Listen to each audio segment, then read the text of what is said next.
इसलिए उसने अगले दिन साधारण कुर्ता पायजामा पहना, सिर पर गमछा डाला और एक आम आदमी बनकर उसी थाने में पहुंच गया।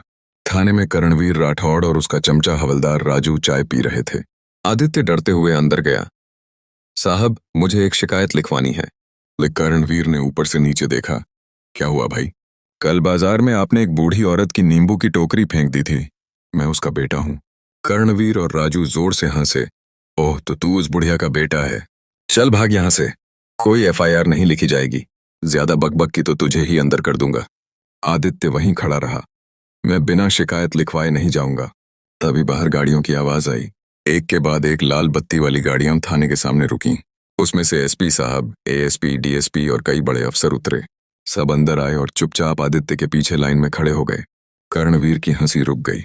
एसपी साहब ने गरज कर कहा, इंस्पेक्टर करणवीर राठौड़, तमीज से खड़े हो जाओ। आप एसडीएम आदित्य शर्मा के सामने खड़े हैं। पल भर में थाने में सन्नाटा छा गया। कर्णवीर के हाथ पैर कांपने लगे। आदित्य ने शांत पर बर्फ जैसी ठंडी आवाज में कहा, इंस्पेक्टर करणवीर राठौड़ और कांस्टेबल राजू, आप दोनों तत्काल प्रभाव से सस्पेंड। इनके खिलाफ आईपीसी 186, 353, 504, 56 और एसटी एक्ट अगर लागू हो के तहत एफआईआर दर्ज हो। विभागीय जांच भी होगी। एसपी साहब ने इशारा किया।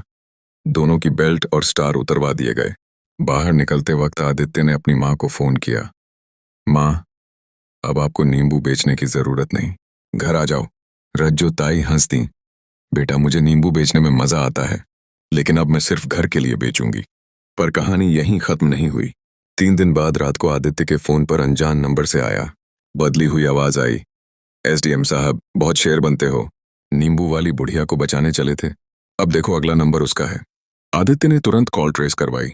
नंबर एक बड़े बिल्डर पॉलिटिशियन बलराज चौहान का था, जिसकी करणवीर चमचागिरी करता था।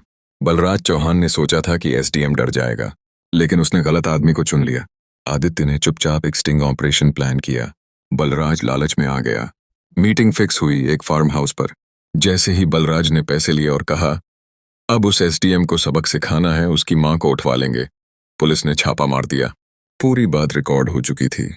अगली सुबह बलराज चौहान हथकड़ी में था। उसका सारा काला कारोबार खुल गया। जमीन हड़पना, अवैध खनन, पुलिस को सेटिंग, सब कुछ। जेल जाते वक्त बलराज चिल्लाया, मैं छूट जाऊंगा। सुन आदित्य मुस्कुराया, देखते हैं, फिलहाल आपकी जमानत याचिका मैं ही देखूंगा। यही उसके बाद कल्याणपुर में कोई पुलिस वाला या नेता रज्जोताई की टोकरी की तरफ आंख उठाकर भी नहीं देखता था। और रज्जोताई आज भी नींबू बेचती हैं, बस अब उनके साथ थाने की जीप खड़ी रहती है। चाय पानी के लिए नहीं, उनकी सुरक्षा के लिए।